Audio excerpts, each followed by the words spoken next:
Estamos de volta ao consultório sobre alergologia pediátrica.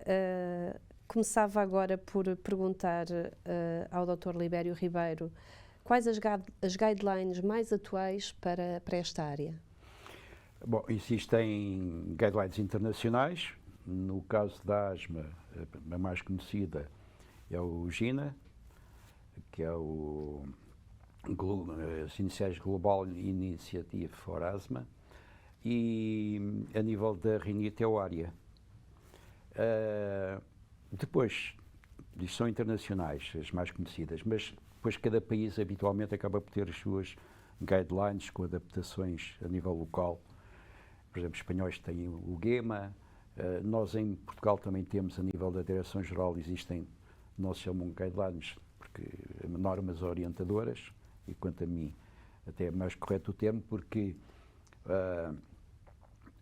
as normas orientadoras, como o nome diz, devem ser orientações e não dogmas.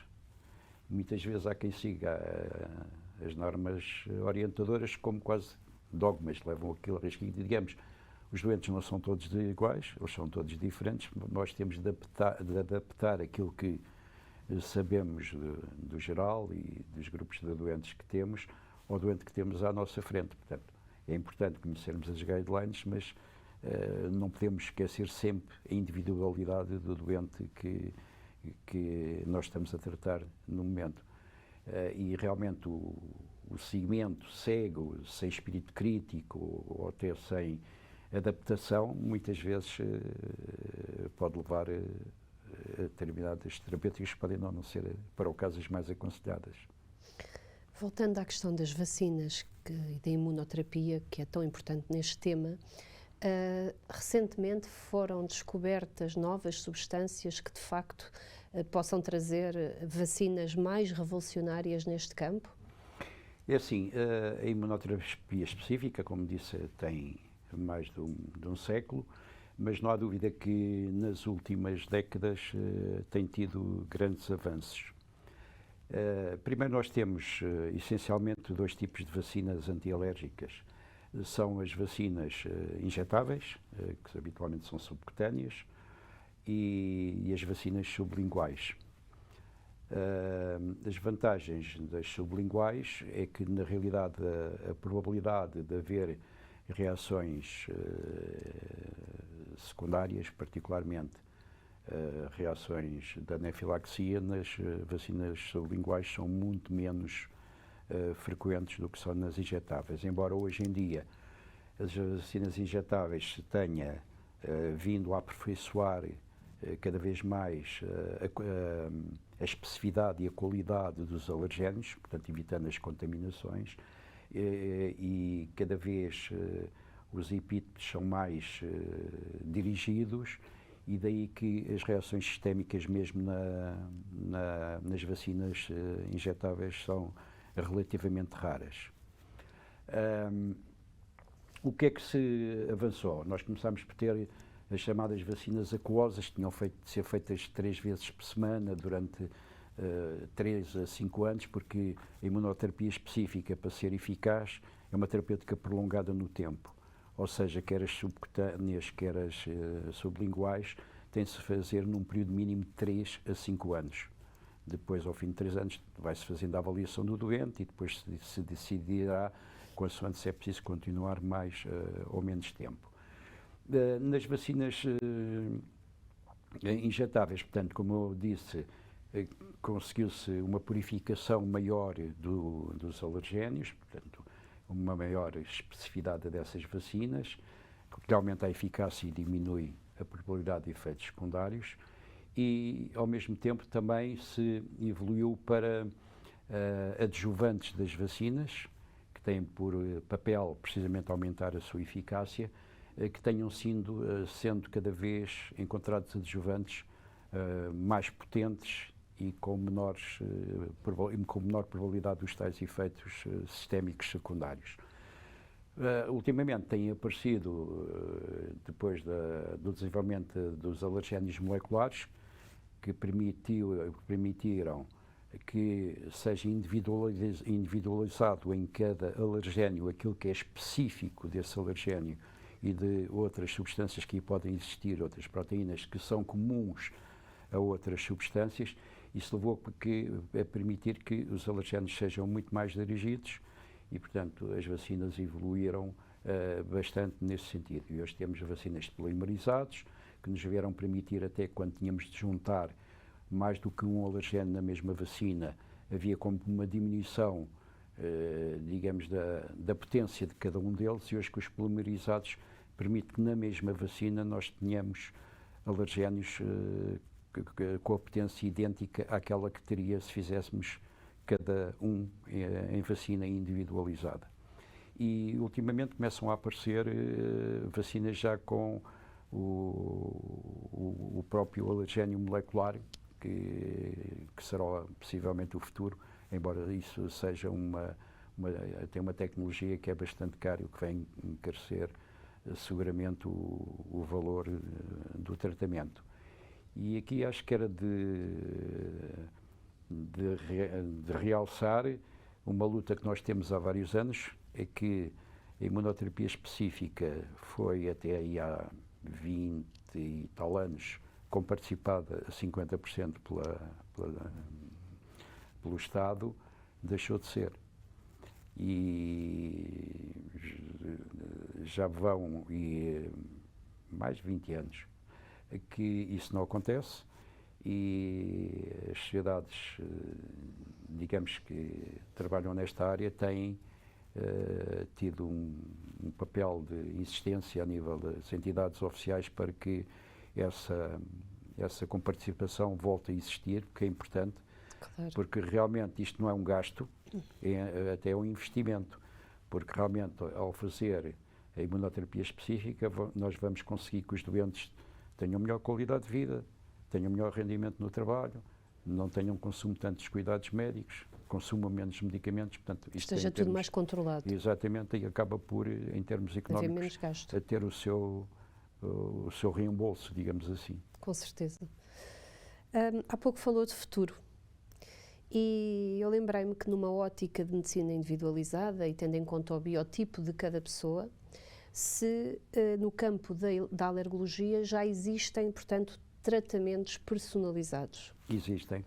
Aliás, a grande vantagem, como referi há pouco, dos alergénios moleculares foi precisamente conseguir individualizar o epítope do alergénio responsável pela alergia e permitir, digamos, ver o que é específico desse alergénio, que são reações cruzadas com outros alergénios.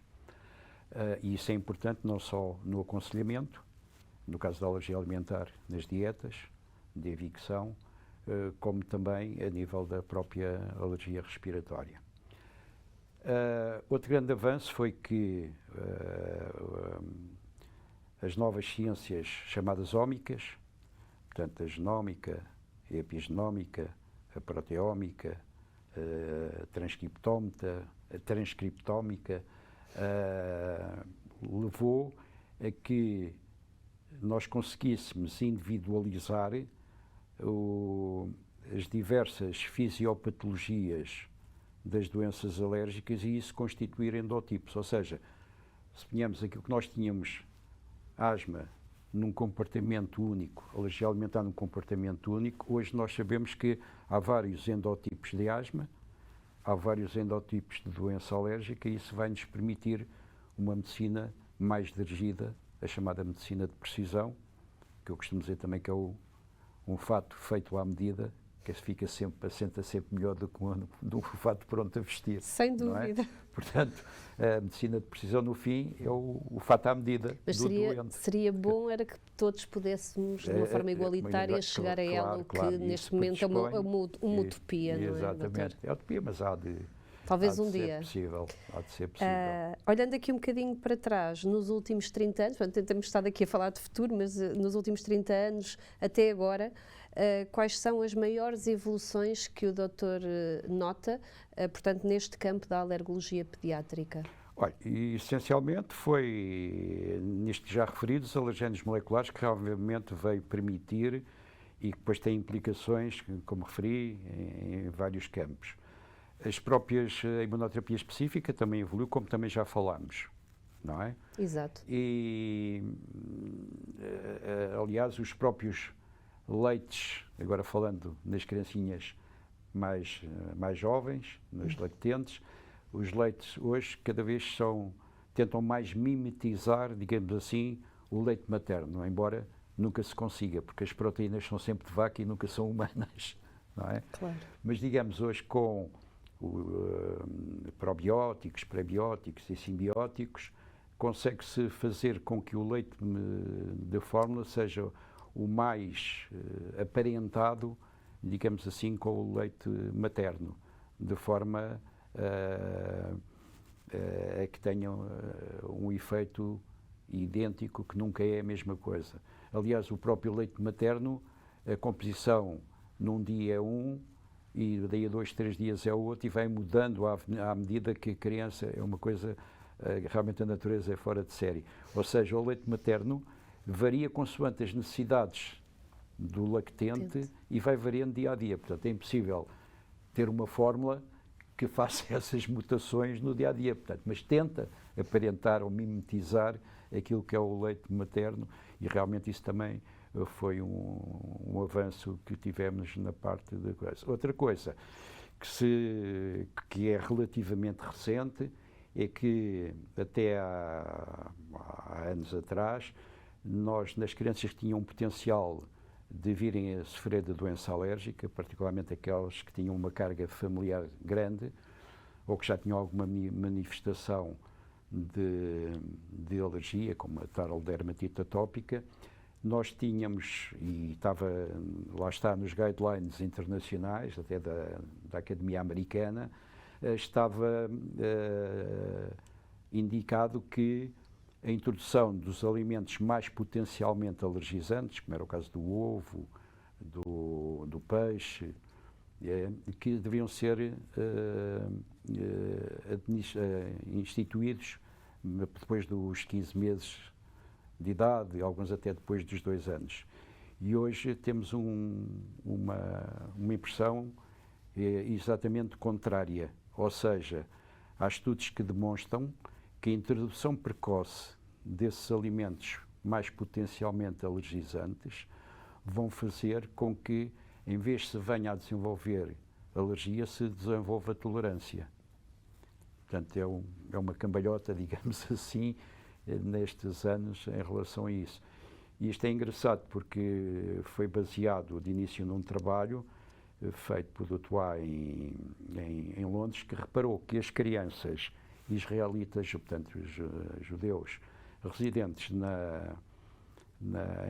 em Inglaterra, no Reino Unido, tinham uma prevalência de alergia ao amendoim muito superior aos judeus que residiam em Israel. E eles têm muito hábito de utilizar o amendoim, óleo de amendoim, manteiga de amendoim, etc. E depois ele foi ver a razão de porque é que havia essa discrepância de uma incidência muito alta no Reino Unido, quando alergia ao amendoim nas crianças, e não havia em Israel. E chegou à conclusão que exatamente a chave estava nesse aspecto, ou seja, enquanto as crianças em Israel começavam a ter contacto com os derivados ou com o amendoim muito precocemente, nos primeiros meses, logo dos 4, 6 meses de vida, os outros só tinham a partir muitas vezes dos 2 anos de idade. E, portanto, desenvolviam alergia, enquanto os outros desenvolviam tolerância. Depois isto foi como que alargado aos outros alergénios mais potencialmente alergizantes e com realmente bons resultados. E hoje é a prática clínica diária. Claro que há exceções. Se eu tiver uma criança com uma dermatite atópica, com numa determinada severidade, já devo ter um cuidado nessa introdução desses alergénios, porque já existe ali uma desregulação, digamos assim, do sistema imunológico, portanto aí pode já não haver este balanço do ganho de tolerabilidade. Doutor, no início do programa referi na entrada que há um aumento, digamos assim, da morte por asma, mesmo em Portugal. Por que é que acha que isso aconteceu? Bom, na idade pediátrica, felizmente, a morte por asma, que eu tenha conhecimento nos últimos anos, não existe. Não, aqui era no geral, sim, Pronto, sim. muito provavelmente porque as asmas, numa asma, digamos, que não esteja bem controlada, está muito mais sujeita a exacerbações. E há exacerbações que realmente podem levar a um grau de gravidade e que, se não forem devidamente controladas, podem levar à morte. Particularmente em doentes que têm outras comorbilidades, não é? E no adulto, particularmente a partir dos 60 anos, existem imensas comorbilidades que realmente podem explicar isso. Portanto, isso refere que ou o doente não tem noção da doença que tem e, portanto, não procura ajuda, portanto, aí a falta de literacia, que isso é generalizado, infelizmente, em toda a população, indevidamente até do seu estrato social, embora os estratos sociais inferiores não há dúvida que têm menor literacia do que os outros, mas, digamos, e depois às vezes os próprios serviços não têm o poder de resposta na devida altura. Ou seja, eu para marcar, eu vou ao médico de família, o médico de família, pronto, vai tratando, mas se quiser fazer um estudo aprofundado e estabelecer terapêuticas mais como esta que falámos de imunoterapia específica, ou dos biológicos, que são, digamos, a última novidade do tratamento das doenças alérgicas, particularmente na alergia alimentar e na alergia respiratória. Claro que se o doente não tem acesso a essas consultas ou demora muito tempo, e se tem uma asma, particularmente chamadas asmas graves, a probabilidade de ter uma crise que pode conduzir à morte é relativamente grande. E isso pode explicar, em parte, o aumento. Mas eu suponho que esse aumento não é muito significativo, que o número de resultados. Eu agora não tenho os números presentes, mas penso que também não é muito significativo. E ainda bem. E ainda bem, é sinal não é assim tão expressivo. que estamos a ter uma assistência que ainda não seja ideal, pelo menos já é bastante boa. Por último, doutor, pergunto-lhe qual a receita que prescreve para que a população infantil não seja tão suscetível às alergias em geral? Bom, a primeira, como eu disse logo, é os pais terem literacia sobre estes temas para saberem as medidas que mais devem de seguir. Como referi, a primeira logo é o tipo de parto, não é? Sempre possível por via vaginal. Portugal somos um dos países da Europa campeões em cesarianas. Nós temos cerca de, salvo erro, 30 e quase 40% de cesarianos no nosso país. Que é muito. Que é muito, não é? Depois, a amamentação ser prioritária. E, no caso de não ser possível, utilizar os tais leites mais aparentados ao leite materno. Depois, ter cuidados a nível da habitação, particularmente no que diz respeito aos ácaros, que é a alergia respiratória mais frequente nos primeiros anos de vida, com cuidados de limpeza no quarto, dos colchões, arejamentos das casas. Outro problema que muitas vezes não se pensa é os fogões a gás, que são altamente poluentes em todas as nossas casas, com os gases que emanam e que isso leva a que haja estimulação e hiperreatividade da parte respiratória. E depois é a tal introdução precoce dos alimentos potencialmente alergizantes, que também já falámos, e depois é, quando surgirem as primeiras manifestações, tentar logo diagnosticá-las, tratá-las dentro do possível, evitando a tal marcha alérgica que eu também acabei de falar, que é o que acontece quando não se tomam essas medidas. E depois é quando isso não se consegue, é quando aparecem as situações elas serem tratadas o mais precocemente possível, evitando que a doença progrida num sentido de cronicidade e que deixe sequelas que muitas vezes são irreversíveis, como no caso da doença respiratória, que, quando não devidamente controlada, leva a estabelecer situações com alterações da função respiratória que depois vão influenciar todo o futuro da criança, do adulto e depois na velhice. Ou seja, há uma degradação da função respiratória que se dá mais tardiamente, que acaba por acontecer mais precocemente. Doutor, foi um enorme prazer tê-lo cá. Igualmente. Portugal tem uma taxa de mortalidade por asma idêntica à dos países com melhores indicadores de saúde, mas nos últimos anos tem-se verificado um aumento ligeiro, mas preocupante, do número de casos mortais, atribuído sobretudo ao uso incorreto da medicação. A prevenção pela imunoterapia é mesmo essencial e talvez o segredo mais bem guardado da prática clínica na alergologia.